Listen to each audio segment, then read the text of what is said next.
زندگی یه سیلی محکم میخواد تا بفهمی کی هستی و کجای این بازی لعنتی ایستادی. بشنو. این 10 حقیقت لعنتی درباره انسان هاست. تلخن ولی واقعی. دیر بفهمی زمین میخوری. 1 آدما با منطق تصمیم نمیگیرن، با دل لعنتیشون تصمیم میگیرن.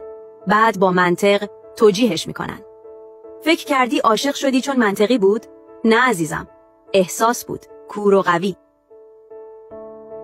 2. هیچ کس بی‌طرف نیست، حتی تو که فکر میکنی خیلی میفهمی.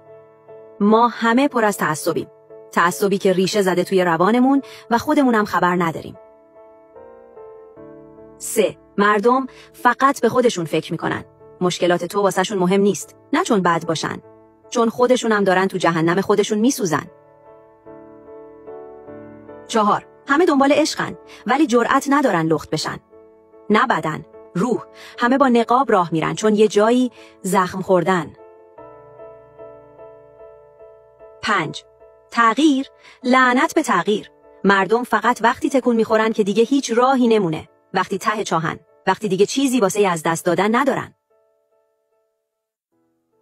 6. زندگی بدون معنا یعنی مرگ تدریجی، یعنی لبخند بزنی ولی از درون بپوسی، یعنی شبها بیدار بمونی و ندونی چرا. 7. فکر کردی متمدن شدیم؟ ما همون حیوانات قبیله‌ای هستیم، فقط قبیلمون عوض شده، اسمش شده کشور، مذهب، تیم فوتبال، ولی بوی تعفنش همونه.